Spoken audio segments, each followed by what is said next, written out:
Viewers, मैं आपकी host Nimra. आप देख रहे हैं मेरा और आपका यूट्यूब चैनल। आज हमारे साथ दो मेहमान मौजूद हैं। पाकिस्तान से आज हमें ज्वाइन किया है हमारा इफ्तिखार ने, और इंडिया से आज हमारे साथ मौजूद है जो कि हमारे साथ आज दूसरा प्रोग्राम कर रहे हैं, Umesh Agarwal. Thank you so much आप दोनों का हमारे व्यूवर्स के लिए अपना कीमती वक्त निकालने के लिए बहुत शुक्रिया। उमेश सर, नमस्ते।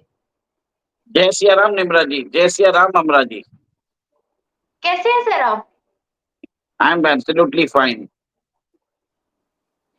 आज हम बात करने वाले हैं बलूचिस्तान के हवाले से। रिसेंटली इस्लामाबाद के अंदर पाकिस्तान मिनरल्स इन्वेस्टमेंट फोरम 2025 एक मीटिंग हुई है जिसमें 300 नेशंस के डेलीगेट्स आए हैं और जो पाकिस्तान के मिनरल्स में, माइंस में इन्वेस्टमेंट करेंगे।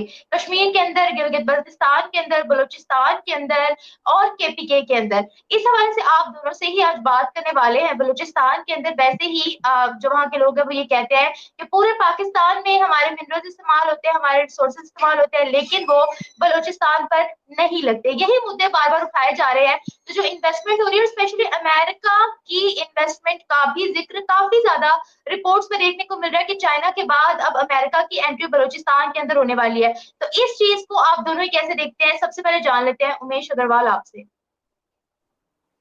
देखिए निम्रा जी, आपको मालूम है कि world over America is scouting for rare earth minerals. जो रेयर अर्थ मिनरल्स की 70% रिफाइनिंग कैपेसिटी है वो चाइना के पास है। और हेवी रेयर अर्थ एलिमेंट्स की जो 90% रिफाइनिंग कैपेसिटी है चाइना के पास है। और रेयर अर्थ मिनरल्स आज बहुत इंपॉर्टेंट है for semiconductors. It is very much important for defence, aerospace, nuclear reactors और जो भी एवॉल्विंग इंडस्ट्री और इमर्जिंग इंडस्ट्रीज है। अब आपको मालूम है फर्स्ट वर्ल्ड वॉर और सेकेंड वर्ल्ड वॉर में आज अमेरिका दोनों एलाइज और एक्सेस को दोनों को आर्म्स बेचता था। जर्मनी को भी बेचता था और वो एलाइड पावर्स को भी बेचता था।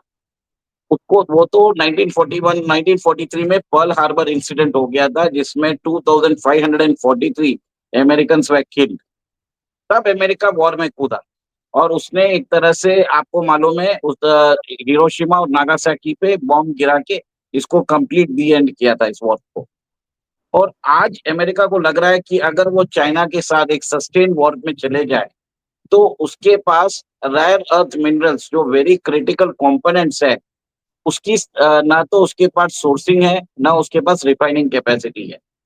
अब आपने देखा है कि कैसे यूक्रेन का $350 बिलियन का जो डेप्ट है, एड था, उसको उन्होंने डेप्ट में कन्वर्ट कर दिया और बोला है कि 50% आपके रेयर अर्थ एलिमेंट्स मुझे चाहिए। कनाडा को भी वही बोलता है कि क्रूडो को तो उन्होंने गवर्नर क्रूडो बोल दिया, आप बोले कि आप मेरे 51st रिपब्लिक बन जाइए। ग्रीनलैंड के अंदर भी उन्होंने बोला है कि मैं परचेज कर लूंगा। और कॉन्गो के अंदर आपको मालूम है कि वो अभी $20 ट्रिलियन के उनके जो रिसोर्सेस है उसके ऊपर आंख लगाए बैठा है। अब आपको ये भी बता देता हूँ, जो आपने जो कॉन्फ्रेंस की बात की है, अमेरिका ने अपने स्पेशल एनवॉय एरिक मियर्स को भेजा था उस कॉन्फ्रेंस में। और उसमें बताया जाता है कि अराउंड 300 डेलीगेट्स और 2000 पार्टिसिपेंट्स आए थे। और ये भी मैं एक आपको ये बताना चाहता हूँ कि थोड़े दिन पहले बरगाम एयरबेस पे कंट्रोल हो चुका है अमेरिका का। और बताया जाता है कि अब पाकिस्तान अपनी जीडीपी को संभालने के लिए, अपने माली हालात बेहतर करने के लिए वो एक तरह से इन्होंने ये कॉन्फ्रेंस रखा है जिससे उनको फायदा हो जाए। बट आप ये देखिए ना कि पाकिस्तान की मेरे ख्याल से आप, हमने पहले भी बात की है, रिकोडिक जो माइंस है जिसके बारे में मैंने पढ़ा है, वो एक तरह से उसमें कॉपर और गोल्ड डिपॉजिट्स बताए जाते हैं। वो बोलते हैं बहुत ही उसके अंदर मिनरल्स की तादाद बहुत ज्यादा है। और इसमें मैंने और दो माइन की जब मैंने रिसर्च की थी तो मुझे मालूम पड़ा कि चाइना का जो मेटलर्जिकल कॉरपोरेशन है, they are actually running 2 mines in Saindak and Duddar. और उसके अंदर भी बताया जाता है कि जो रेवेन्यू शेयरिंग है इट इज अराउंड 50, एक माइन में 50 है, एक माइन में 80% है इन फेवर ऑफ चाइना। तो अब अमेरिका को लग गया है कि हमें हर जगह जहाँ पे रेयर अर्थ मिनरल्स की जरूरत है हमें जाना पड़ेगा और हमें चाइना की सप्लाई चेन को ब्रेक करना पड़ेगा। हमें अपने आप को पोजीशन करना पड़ेगा एज अ ऑल्टरनेटिव। और चाइन और आपको ये भी बताता हूँ कि अमेरिका के पास कैलिफोर्निया में पेंटागन के बहुत सारे लाखों एकड़ों के लैंड पड़े हैं। सारी रिफाइनिंग वो उधर कैलिफोर्निया में करने वाला है।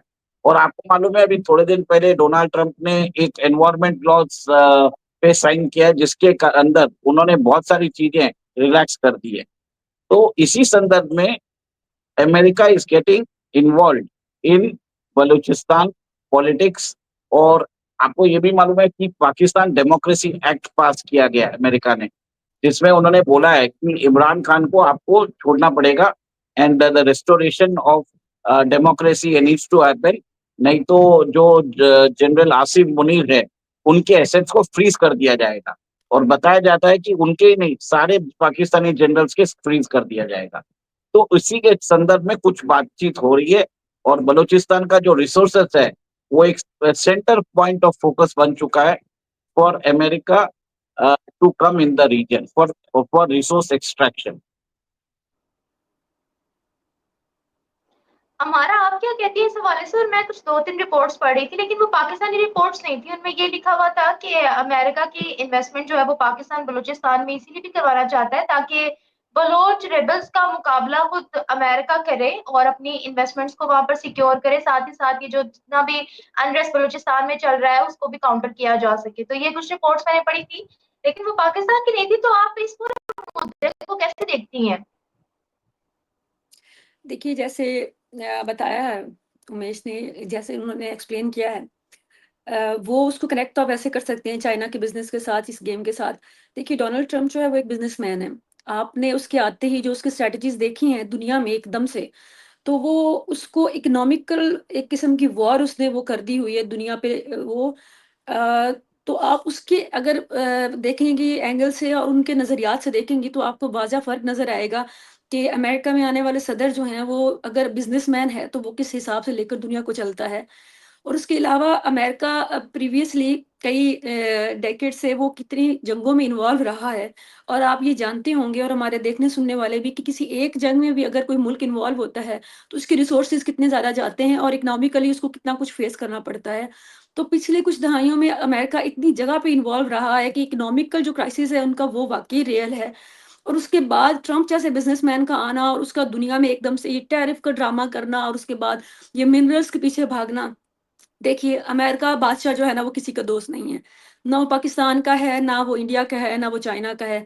लेकिन बज़ाहिर ऑब्वियसली उनको अगर जो टक्कर दे रहा है वो चाइना दे रहा है। तो चाइना क्या है कि उसकी जो पावर है वो क्या करता है, वो China is a kind of true businessman country जो कि ट्रम्प को जो सबसे ज़्यादा अनॉय करता है। तो चाइना ने पूरी दुनिया में, जैसे इन्होंने बताया कि वाक़ई उनके रिसोर्सेज़ इतने ज़्यादा हैं मिनरल्स को और उनको रिफ़ाइन करने को और उनकी रिफ़ाइन फैक्ट्रीज़ और वो पूरी दुनिया में काम करती हैं। और उनके प्रॉब्लम ये है कि दुनिया को फ़ायदा कोई उनसे भी नहीं है। वो भी इतना ज़्यादा अपने मफ़ाद रखते हैं कि आप देखते हैं कि श्रीलंका हो गया, पाकिस्तान, और कई जगहों पे अगर वो इन्वेस्ट करते हैं तो वो जगह तक ले लेते हैं अगर आप उनकी इन्वेस्टमेंट वापस टाइम पे नहीं करते।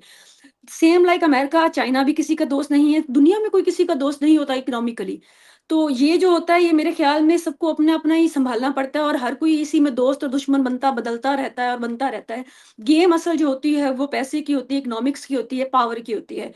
तो ये सारी गेम को अगर आप समझेंगे तो आपको समझ आएगी कि बलूचिस्तान में उनके क्या इंटरेस्ट हैं या फिर बाकी दुनिया में भी उनके जहाँ पर भी मिनरल्स हैं, या ये उनका एक शिफ्ट क्यों आई है। पहले तो अमेरिका को सिर्फ़ हथियार बेचने थे दुनिया को। जैसे इन्होंने बताया वर्ल्ड वार 1 और 2 में उन्होंने दोनों में दोनों पार्टीज़ को हथियार बेचे हैं।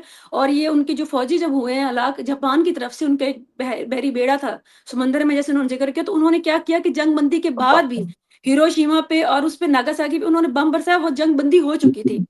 तो उनसे पूछने वाला आज तक कोई नहीं है कि आप जो दूरी पूरी दुनिया पे एटॉमिक हथियारों पर आप पाबंदी भी लगाते हैं और आप उनके ऊपर बाप बन के भी खड़े होते हैं, बिग बॉस बन के भी खड़े होते हैं कि हमने मॉनिटर करना है, तो आपने अपने कहाँ इस्तेमाल किए थे? आपने मासूम लोगों पे इस्तेमाल किए थे, तो आपको तो पहले ही हक हो चुके हैं कि आप किसी से सवाल पूछें। बहरहाल coming back to the topic, अब जहाँ पे बलूचिस्तान की बात आती है, आपने देखा होगा कि रिसेंटली ट्रम्प के और ईरान के पिछले 1 साल और वो ट्रम्प के आने से पहले ही शुरू हो चुका था। और ऑब्वियसली हवा चल जाती है, पता होता है कि अब किसने बरसरे इक़्तिदार आना है। ईरान के और उनके साथ जो क्लैशेज़ हैं, वो भी अगर आकर देखें, तो वहाँ के भी कुछ मफ़ादात जो हैं, वो बलूचिस्तान में आ निकलते हैं। बलूचिस्तान के रिसोर्सेज, नॉट जस्ट रिसोर्सेज, ऐसा नहीं है कि वहाँ पे कोई वाकई सोना निकल रहा है या ऐसा उगल रहा है।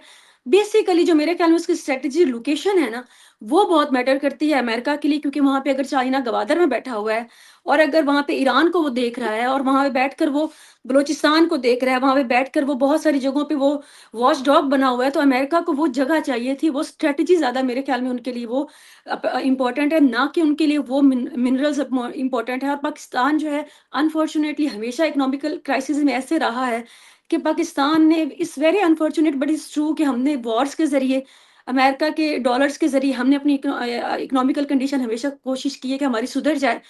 और जब भी हम लोग ऐसी क्राइसिस में आते हैं, हम अमेरिका की तरफ देखते हैं और उसके वजह से हम लोग अपने अक्सर जो पड़ोसी ममालिक है, जैसे अफ़गानिस्तान है, उसमें हम लोग जंगों में शरीक रह चुके हैं। अब ईरान में जो आप थ्रेट देख रही हैं, वॉर का थ्रेट देख रही हैं, उसके लिए भी अमेरिका को पाकिस्तान के इस खित्ते में आकर बैठना और इसमें आकर चार्ज, और नाम आप चाहे मिनरल्स का दे रहे, बिज़नेस का दे रहे, व्हाटएवर, जो बिग गेम है, मैं इसको इस नज़रिया से देखती हूँ। तो दिस इज़ अ स्ट्रेटजी। आप चाइना को टक्कर देना चाहते हैं, आप उसके साथ-साथ ईरान के ऊपर वॉचडॉग बैठना चाहते हैं और उसके लिए आपको ये लोकेशन चाहिए, और आपकी जो ये अफ़गानिस्तान के साथ भी आप केपीके को शामिल कर रहे हैं और उन बाकी जगहों पे, तो दे जस्ट नीड वो वाला एलाई कि जो वाक़ई इतना कमज़ोर हो इकोनॉमिकली, कि जो उनकी हर बात पे जो है वो सर तस्लीम ख़म करे और यस सर करे। तो उसके लिए मेरे ख़्याल में पाकिस्तान एक अच्छी ऑप्शन है, और पाकिस्तान को ज़रूरत है इस वक़्त इकोनॉमिकली, वो उनको ज़रूरत है सपोर्ट की, और अमेरिका को ज़रूरत है अपने मफ़ादात की। तो this is what is happening in Balochistan right now. तो उसके आगे फर्दर तो जो भी आप पूछेंगी, तो मैं आपको उसको डिटेल से वो एक्सप्लेन करूँगी कि उसके पीछे रीज़न्स क्या होती हैं। फिलहाल मैं इस इकोनॉमिकल ये जो एक काइंड ऑफ कॉन्फ्रेंस है, इसकी बैकग्राउंड पे मैं ये देखती हूँ। जी, निम्रा। अच्छा, आप दोनों से मैं ये भी सवाल करना चाहती हूँ, चाइनीज़ प्रोजेक्ट्स हैं वहाँ बलूचिस्तान के अंदर, हमने देखा कि चाइनीज़ वर्कर्स पर भी काफ़ी दफ़ा अटैक हुआ। बेसिकली 2 ग्रुप्स हैं, जो इस तरह के अटैक्स करवाते हैं, एक तो बीएलए रिस्पॉन्सिबिलिटी ले लेता है या तो टीटीपी रिस्पॉन्सिबिलिटी ले लेता है। अगर वहाँ पे अमेरिका की इन्वेस्टमेंट होती है, तो आपको क्या लगता है कुछ हालात सुधर सकते हैं या फिर हमें और ऐसा ही अनरेस्ट देखने को मिलेगा कि अब अमेरिकन्स पे भी वहाँ पर अटैक हो रहे हैं, कुछ हालात बेहतरी की तरफ जा सकते हैं या ये मज़ीद डिस्ट्रक्शन ही हमें देखने को मिलेगी? क्या कहते हैं आप? उमेश सर, आप बता दें पहले। देखिए, बलूचिस्तान के अंदर मैंने जहाँ तक मेरी नॉलेज है, कुछ दिन 1 महीने पहले वहाँ पे बलोच नेशनल आर्मी बनी थी, जिसमें जितने भी स्प्लिंटर ग्रुप्स थे बलूचिस्तान के, वो एक यूनिफाइड कमांड में आ चुके हैं और वो इंटेलिजेंस शेयरिंग और जो कोऑर्डिनेटेड अटैक्स है, वो पाकिस्तान के ऊपर करने का उन्होंने प्लान बना चुके हैं, मन बना चुके हैं। और आपने देखा है कि जैसे ट्रेन पे हमला हुआ और उसके बाद रिपोर्ट्स आई गई कि another 90 Pakistani personal have died, और रोज़ाना वी सी दैट बहुत सारे पाकिस्तानी सिक्योरिटी फोर्सेस को मार दिया जाता है। और देखिए, आपके नेशनल असेंबली में मौलाना फजलुर रहमान ने खुद बोल दिया है कि अगर बलूचिस्तान अपने आप को इंडिपेंडेंस डिक्लेयर करता है, तो उसको यूएन की रिकॉग्निशन मिल जाएगी। अब फजलुर रहमान अगर ये स्टेटमेंट देते हैं, तो इसका मतलब है कि कोई ना कोई उस मूवमेंट को हवा दे रहा है। और आप डॉट्स समझ के देखिए कि उसी समय पाकिस्तान के अंदर इन्वॉल्वमेंट में अमेरिका डायरेक्ट इंटरफेयर कर रहा है। वो आपको बोल रहा है कि एक तरह से ऑर्डर दे रहा है कि you have to release Imran Khan. तो उनका एक ही चीज है, अगर आपने हमारी बात नहीं मानी, हम restoration of democracy in Balochistan के नाम पे हम एक तरह से सेकेंड डिवीजन ऑफ पाकिस्तान कर देंगे। ये एक तरह से क्लियर कट मैसेज दिया जा रहा है पाकिस्तानी अथॉरिटीज को। और आपको ये भी है कि पाकिस्तान के अंदर चाइनीज ऑलरेडी है, सीपेक का प्रोजेक्ट ऑलरेडी चल रहा है। और आपको ये भी मालूम है कि आपकी 350 बिलियन डॉलर की इकोनॉमी में 65 से 65 बिलियन डॉलर्स आपके पास सीपेक का डेप्ट है। तो अमेरिका, जैसे हमारा जी ने बोला था कि आज जो आर्थिक हालत है वो इतनी खराब है कि अब यूएस चाहता है कि पाकिस्तान उनका एक तरह से सबसर्विएंट स्टेट बन जाए, उनकी बात माने और एक तरह से काउंटर मेजर रखे। और एक और एक चीज़ है, सप्लाई चेन जो चाइना की हो रही है, उसको काउंटर भी करे। और एक तरह से स्ट्रेटेजिकली लोकेशन जो पाकिस्तान का है, नियर द ईरान का जो बाउंड्री लगता है उनके साथ, तो वो एक तरह से वो हर जगह पे आना चाहते हैं। They might create a new military base even in Balochistan, we never know. ने देखा है कि कैसे बरगाम एयरबेस पे उन्होंने अपना बहुत बड़ा वो मिलिट्री प्लेन भेज दिया था पूरी सप्लाईज के साथ। तो वापस आप देख रहे हैं कि साउथ एशिया में अमेरिकन प्रेजेंस बढ़ता जा रहा है और इसका यही मतलब है कि they want to create another war in this region. और जैसे हमारा जी ने बताया है कि Iran will be the first target, क्योंकि अमेरिकन एडमिनिस्ट्रेशन पे अभी जूइश इन्फ्लुएंस बहुत ही ज्यादा है। आपने देख लिया कि क्या हो रहा है, बेंजामिन नेतन्याहू जो है वो जिस हिसाब से गाजा में वो इनडिस्क्रिमिनेट शेलिंग कर रहे हैं, जिसमें 64,000 residents of Gaza have died और 1,15,000 बोलते हैं कि they are now suffering, they need to get medical treatment. और बताया जाता है कि जो राफा बॉर्डर है वो भी उन्होंने क्लोज करके रख दिया है ताकि इमरजेंसी सप्लाईज उनको मिले नहीं। और एक अच्छी खुशखबरी है कि there is an internal revolt in the Israeli army. वो बोलते हैं कि we are not going to do all this things. मैं आप दर्शकों के लिए बता रहा हूँ, this is an additional information. But अब मैं यहाँ पे आता हूँ कि America wants to pursue the agenda of Israel right now, और उसके बाद उसको अपना जियोपॉलिटिकल राइवलरी चाइना के साथ भी करना है। तो डुअल पर्पस सर्व हो रहा है उसका। तो मेरा ये मानना है कि अगर चाइना पाकिस्तान के अंदर, बलूचिस्तान के अंदर अमेरिकन फोर्सेस आएंगे, और जो मोस्ट प्रोबेबली लगता है मुझे हो भी सकता है, और वो लोग खुद बीएलए और बीएनए को सपोर्ट करेंगे, क्योंकि बताया जाता है कि जो आर्म्स तालिबान के पास हैं, जो यूएस फोर्सेस छोड़ के गए थे, वही आर्म्स आप बीएलए और बीएनए के पास देख रहे हैं। और आप ये सोचिए ना, उनके पास इंटेलिजेंस शेयरिंग कैसे मिल रही है कि वो ट्रेन उसी समय जाएगी, मतलब पिन पॉइंट प्रेसिजन के साथ दिया हुआ है। तो किसी ने कोऑर्डिनेट शेयर किए हैं। तो मेरा मानना ये है कि America is discreetly helping BLA and BNA in in Balochistan.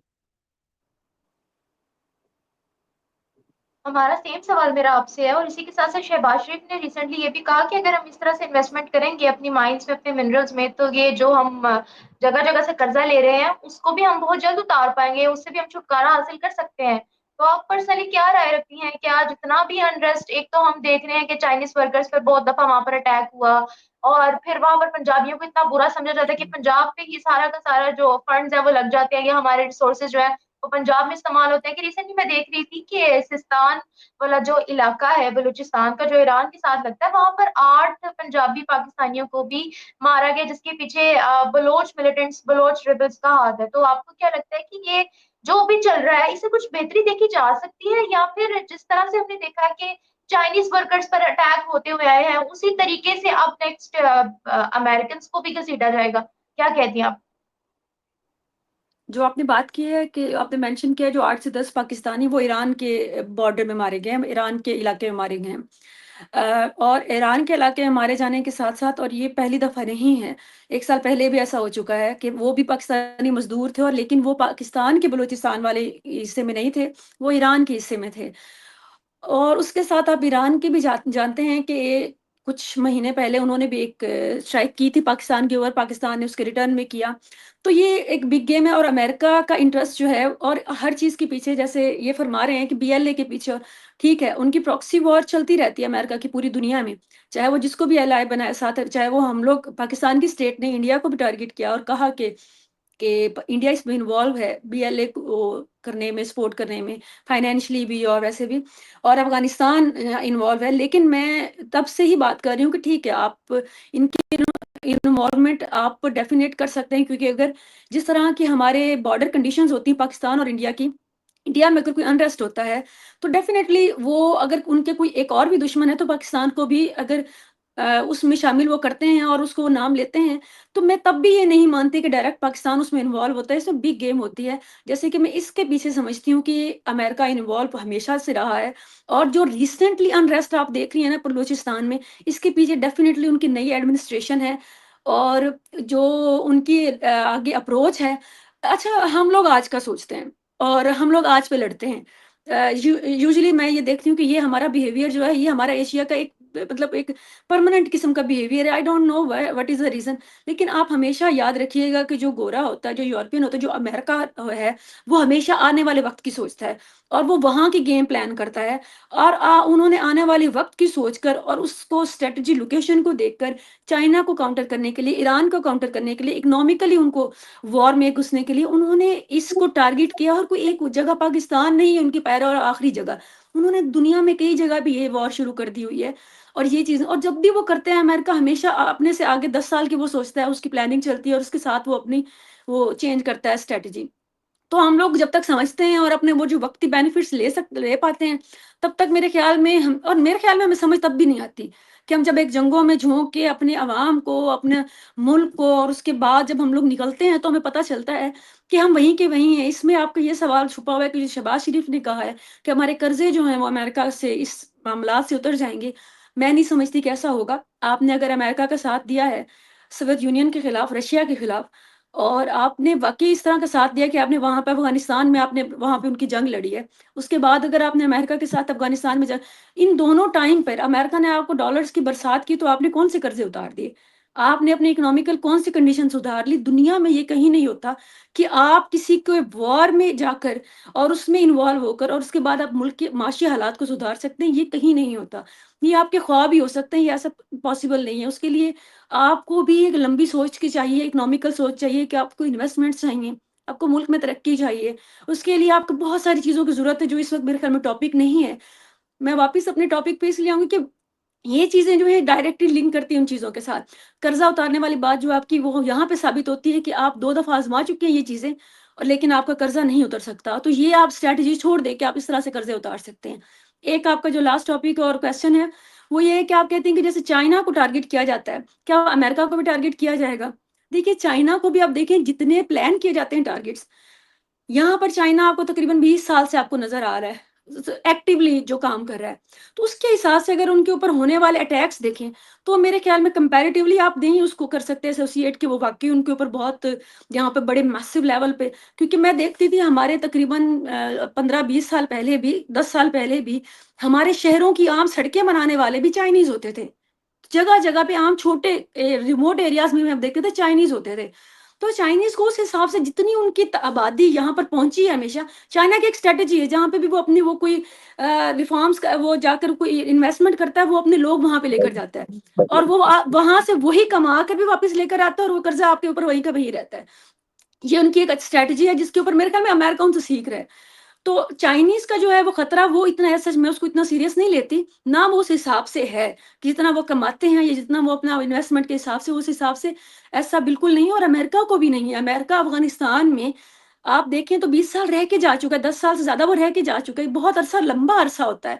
तो जब वो वहाँ पे रहकर जा चुके हैं और वो सेफ्टी के साथ, और उनके हिसाब से भी अगर आप देखें, सेम लाइक चाइना, उनकी जो अमवात हैं या उनके फौजियों की अमवात हैं, इतने साल वहाँ पे रहने के बाद, उनके लोगों को मारने के बाद, वो ना होने के बराबर है। तो आप उसको ये नहीं कह सकते कि ये एक थ्रेट उनके लिए होगा कि हमें, हमारे ऊपर हमले होंगे या हमारी नहीं, मेरे ख़्याल में वो वॉर में और अपने वेपन्स में इतना आगे ज़रूर हैं कि उनको ये खौफ खतरा नहीं होता, और ना ही ये खौफ मेरे ख़्याल में चाइना में है। ये वॉर गेम और है, ये गेम और है, ये इकोनॉमिकल वॉर है, और इसमें मेरा नहीं ख़्याल कि इनको इन चीज़ों से, जब वो डायरेक्ट वॉर्स में इतना इन्वॉल्व हो सकते हो, तो ये चीज़ें तो उनके लिए कुछ भी नहीं है। सो ये है मेरे टॉपिक, जो आपने पूछा सवाल, उसका जवाब यही है। उमेश सर, आप हमारा मैम की बातों से एग्री करते हैं कि नहीं करते? जिस तरह से उन्होंने चाइना की बात की, क्या कहेंगे आप? देखिए, मैंने आपके लास्ट शो में ही बोल दिया था कि जो चाइना ने पाकिस्तान में इन्वेस्टमेंट किया है, और उसके लिए आपके, मैंने बताया कि आपके घर में अगर मैं रोड बना रहा हूँ अपने पर्पस के लिए, तो मैं हाँ, हाँ। आपको रॉयल्टी दूंगा। जो इन्वेस्टमेंट किया है उसको और डेट मैं खुद बना ही के जाके आप। बना भी रहा हूँ और आपसे वही वो दिहाड़ी भी ले रहा हूँ कि हाँ, मुझे इसकी भी दो भई, कि मैं तुम्हारे हाँ, बना रहा हूँ ना। बिल्कुल। हाँ, और बेस्ट उसको ही स्ट्रैटेजी आप, ट्रम्प वही देख रहा है सर। वही तो और आप। इस चीज़ का निशाना सिर्फ हम नहीं है, श्रीलंका भी बन चुका है। उनकी नहीं, हम्बन सिर्फ टोटा फोर्स श्रीलंका नहीं, की पूरी मिसाल दुनिया हमारे है। सामने है। बिल्कुल। देखिए, मैं वही बता रहा हूँ कि पाकिस्तान के लोगों को समझना पड़ेगा कि उनको चाइना को बोलना पड़ेगा मोर देन आईएमएफ डेट, जो सीपेक का डेट है, उसको चाइना को बोलना पड़ेगा भूल जाओ। आपने हमारे लैंड को बहुत दिनों तक यूज कर लिया है। अब आप सॉरी टू आप। Interrupt you sir, 1 minute. हाँ, हम पाकिस्तानी बहुत अच्छे से समझते हैं कि हम अगर चाइना को ये बोलेंगे तो कि हमारे साथ अमेरिका ने इससे भी ज़्यादा बुरा करना है। तो कम से कम हम लोग यहाँ पर ये तो कह सकते हैं कि चाइना ब्रदर मुल्क, कम से कम अमेरिका हमें वो भी जूते के भी नीचे रखेगा और वो प्रॉफिट भी इतना कमाएगा और यही डेब्ट भी देगा हमें सारे। तो हमें ये मशवरा तो ना देंगे हम चाइना का, हमें हमारे हमारे साथ जिसने भी करना है यही सलूक करना है। तो ये just I want to make it clear. देखिए, मैं मेरा पर्सपेक्टिव बता सकता हूँ। मैं भी जियोपॉलिटिक्स बहुत दिनों से देख रहा हूँ और मेरा जो मानना है कि पाकिस्तान के अंदर जो एक डायनामिक लीडर है, एक सेकंड सर की आवाज नहीं आ रही ना? अब उनकी कॉल आई है मेरे ख्याल में। आपका एक पॉइंट मैं भूल गई थी, वो मैं नेक्स्ट बात करूँ, इमरान खान वाला पॉइंट। वो मैं डेफिनेटली हाँ एंड वो पे डिस्कस जरूर करूंगी कि इमरान खान को छुड़वाने में उनके क्या मफाद हैं या नहीं है, ये सिर्फ ड्रामा है और कुछ भी नहीं है। बल्कि जब तक वो आते हैं, मैं इन्होंने एक दो दफा मेंशन किया है कि इमरान खान को छुड़वाने में, देखिए इमरान खान का जो टेन्योर रहा है वो अमेरिका के लिए मेरा नहीं ख्याल कि कोई अच्छा वक्त था। इमरान खान जैसे निकाला गया और इमरान खान, सॉरी सर आप वापस आ गए। मैं इमरान खान के, जब तक आप एब्सेंट थे तो मैं इमरान खान के बारे में बात कर रही थी कि इमरान खान के बारे में आपने मेंशन किया है कि अमेरिका जो है वो इमरान खान के लिए, सर ये सिर्फ टोपी ड्रामा हो रहा है। कोई भी वहां पे कोई भी ऐसा लीगली या कोई भी आके अच्छे कोई सीरियस प्लेटफॉर्म पे आके इमरान खान के लिए किसी ने आवाज नहीं उठाई, जबकि इमरान खान की जो पार्टी है वहां पे बड़ी मुतहरिक है। उसकी रीजन है कि इमरान खान का जो टेन्योर है वो कोई अमेरिका के लिए कभी भी अच्छा नहीं रहा। इमरान खान एक बड़ा जिद्दी आदमी है, वो एक इंडिविजुअल ऐसा है, उसको यूज जरूर कर सकते हैं पाकिस्तान के डिफेंस के लिए, पाकिस्तान की हुकूमत के लिए कि देखें जी आप उसको करें, लेकिन मैं नहीं समझती कि अमेरिका का कोई भी मफाद जो है, और वो अमेरिका जानता है। ये अगर मैं और आप जानते हैं बैठ कर के इमरान खान की क्या हिस्ट्री रही है और अमेरिका के लिए वो क्या है, तो अमेरिका इससे ज्यादा अच्छा जानता है। जैसे मैंने आपको बताया, वो हमसे बेहतर सोच रखता है, तो वो कभी लाना नहीं चाहते, वो उनके लिए कुछ सीरियस एफर्ट नहीं करेंगे, लेकिन वो एक कार्ड जरूर दिखाते हैं, देखिए जी आप करने, वरना ये हमारे पास है तो हम ये करेंगे। जी। देखिए, मैं अपना पर्सपेक्टिव दे देता हूँ। जैसे आपने बताया था कि आपने सोवियत यूनियन के विघटन में भी बहुत बड़ा हाथ अमेरिका को सपोर्ट दिया था और उसके बाद बिल्कुल। वॉर ऑफ टेरर के अंदर भी Pakistan was a major ally. बिल्कुल। फिर भी पाकिस्तान की जो माली हालत थी इतनी खराब नहीं हुई थी। 2013-14 में आपको ध्यान है कि जैसे ही सीपेक साइन हुआ था 2015 में, और उसका जो सीपेक का इंटरेस्ट है, it is estimated to be around 6.25%। Public में नहीं बताया गया। जबकि अगर आप ऐसे ही इंफ्रास्ट्रक्चर प्रोजेक्ट्स फाइनेंस करते हो वर्ल्ड बैंक के साथ, आईएमएफ के साथ, एशियन डेवलपमेंट बैंक के साथ, then it is estimated to be around at 1 or 2% का सॉफ्ट लोन मिल जाता है। आपने खुद ही बताया कि चाइनीज अपने खुद के लेबर्स लेके आते हैं, अपने खुद के मटेरियल्स लेके आते हैं। तो Pakistan does not gain by through employment और उनके कोई रिसोर्सेज यूज किया जा रहा है। और थर्ड, आप ये देखिए कि आपका जो एक्सप्लॉइटेशन हो रहा है चाइनीज के, चाइनीज ने they have built a wonderful infrastructure. ठीक है, आपने जो बोला मैं मानता हूँ, they will do that. But when there is when this is an economic exploitation, जो मैं देख रहा हूँ, it is economic exploitation in perpetuality। और ये भी आप देखिए कि सिंध के 2 आइलैंड आप पाकिस्तान की एडमिनिस्ट्रेशन ने चाइना को दे दिया है फॉर जी। Agricultural purpose. और बताया जाता है कि for to repaying the CPEC debts, Al Jazeera का रिपोर्ट है, मेरा इंडियन मीडिया का रिपोर्ट नहीं है, Pakistan is selling the girls to China. तो एक तरह वो से एक आप ये डिफरेंट टॉपिक है सर, वो मैं आपको उसके बारे में बात कर सकती हाँ, हूँ, वो एक हाँ, डिफरेंट मैं टॉपिक आई है। Am just telling you my जी पर्सपेक्टिव जी जी जी बिल्कुल। कि अमेरिकन जो आता था आपको एड में आता था, they used to give you billions of dollars of aid. अगर उस समय जैसे आपने बोला था, आपने अपने आप को रियार्म करने से अच्छा उस समय आप डेब्ट उतारते तो फायदा आज आपको मिलता। What you should have done during the war on terror. But जी। उस समय आपने क्या किया, आपने अपने आप को और आर्मामेंट्स किया, आपने अपना न्यूक्लियर स्टॉक बढ़ाया।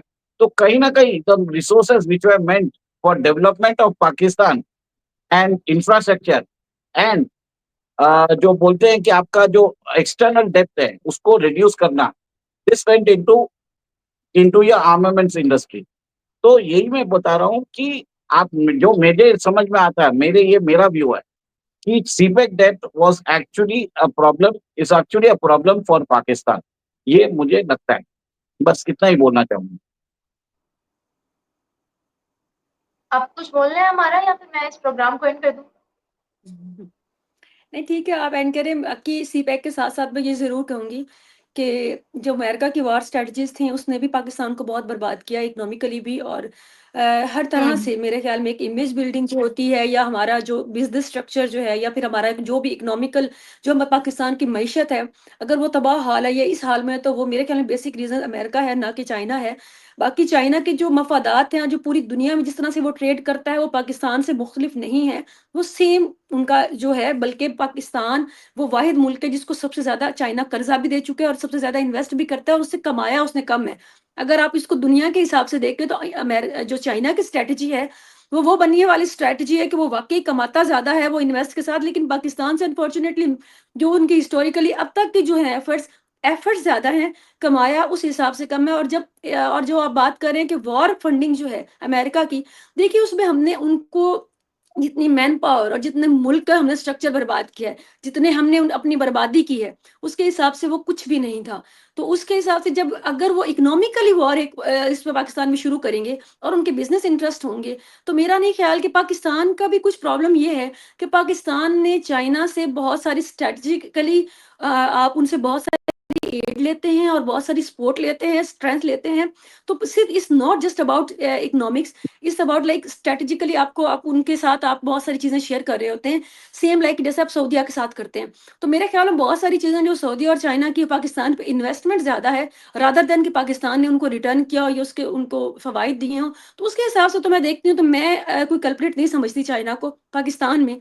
मैं समझती हूँ कि पाकिस्तान की स्ट्रैटेजी जो है वो बदलनी चाहिए, और उसको बिज़नेस के पॉइंट ऑफ व्यू से उनको डील्स अपनी सही करनी चाहिए, चाहे वो अमेरिका हो, चाहे वो चाइना हो, चाहे वो जो भी हो। ये एक लंबा प्रोसीजर है, एक लंबी स्ट्रैटेजी है, अदरवाइज़ मैं नहीं समझती कि हम एक्सप्लॉइट इतना हुए हैं चाइना से। This is my point of view, जो कि मैंने अपना पाकिस्तान की जो हिस्ट्री में चाइना की जो काम है, उसको थोड़ा बहुत स्टडी करके जो मैंने देखा है।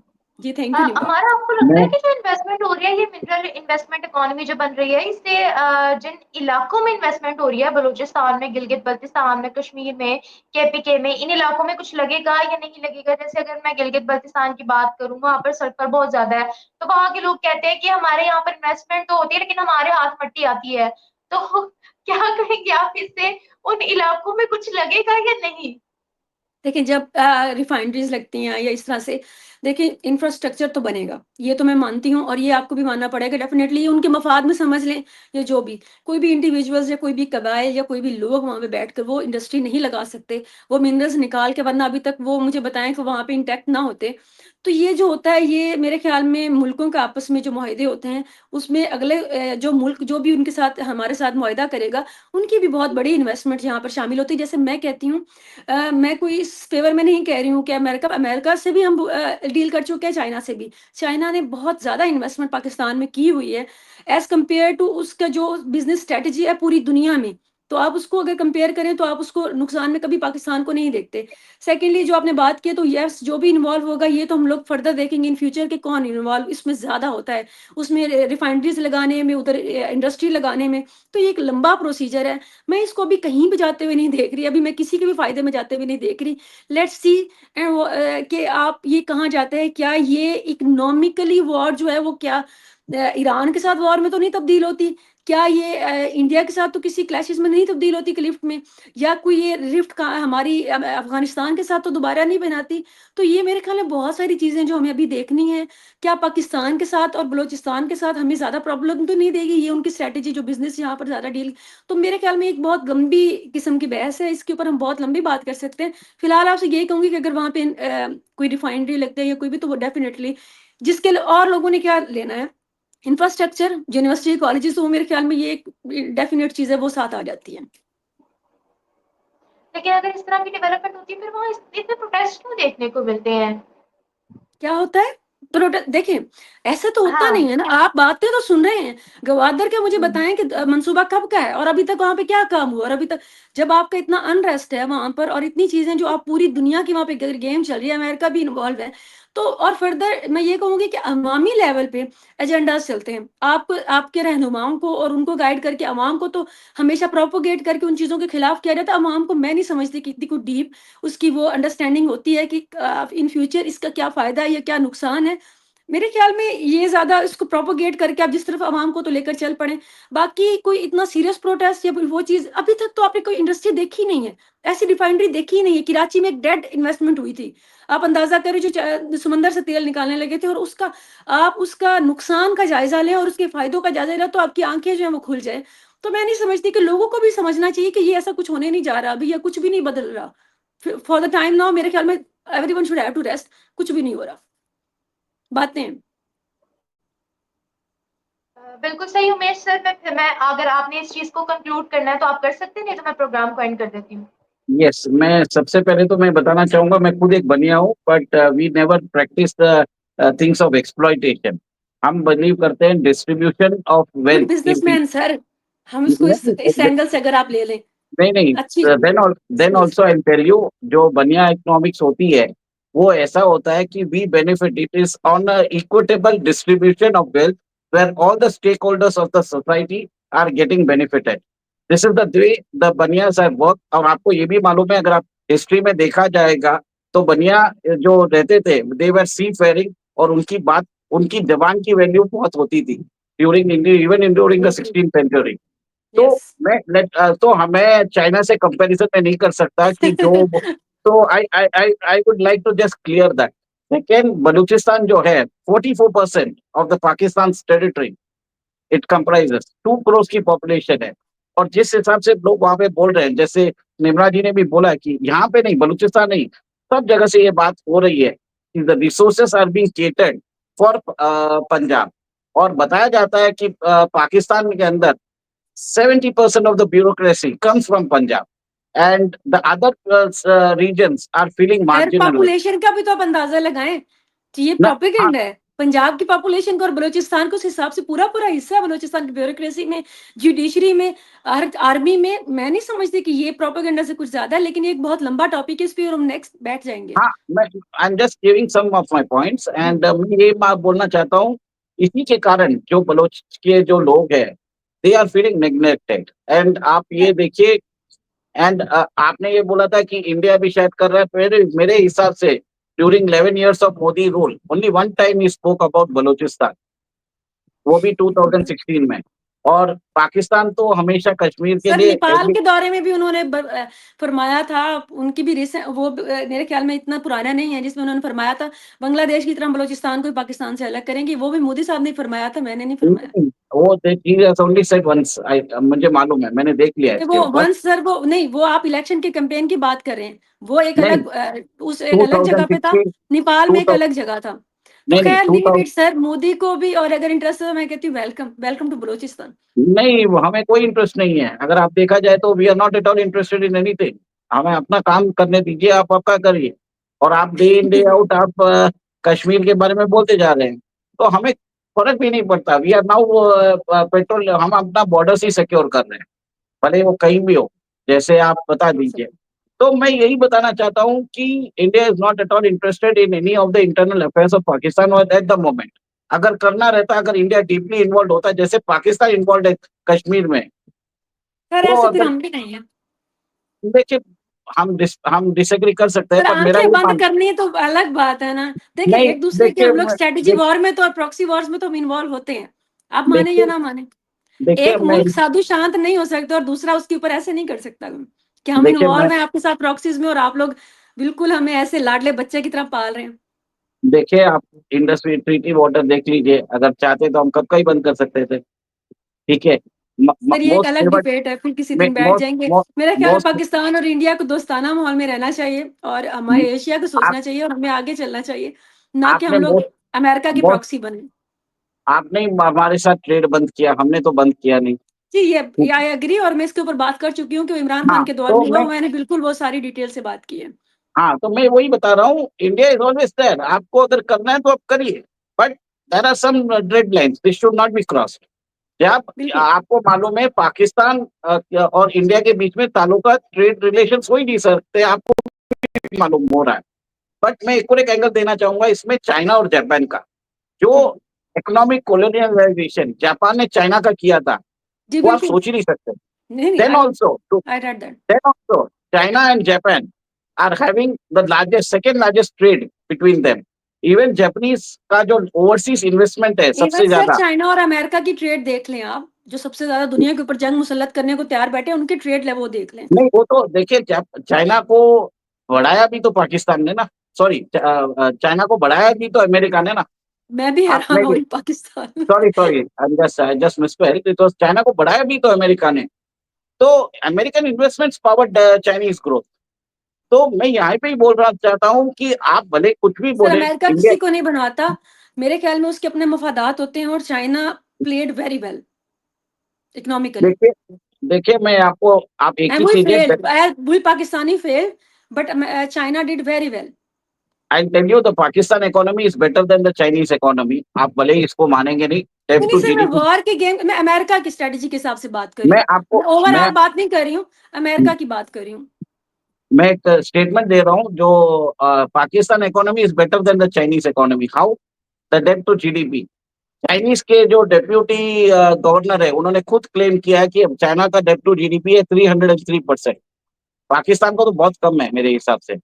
सो एनी डे जो बोलते हैं ना आपके ऊपर डेब्ट कितना है, तो इसके हिसाब से तो Pakistan economy is much better. और ये एक अलग ही बात है, फिनांस की बात है, ग्लोबल इकोनॉमिक्स की बात है, वो हम कभी और कर सकते हैं। बस मैं यहीं पे एंड करना चाहूंगा because we are digressing from the topic. बिल्कुल सर। बिल्कुल सही। थैंक यू सो मच आप दोनों का, बहुत अच्छा लगा, बहुत हेल्दी डिबेट हुई आप दोनों के दरमियान ही। मुझे तो बहुत मजा आया और उम्मीद है हमारे व्यूवर्स को भी बहुत अच्छा लगा होगा। तो इस प्रोग्राम को यहीं पर ही एंड करते हैं, फिर से मिलेंगे एक नई वीडियो, एक नए कंटेंट, एक नए टॉपिक के साथ। खुदा हाफिज। Thank you so much.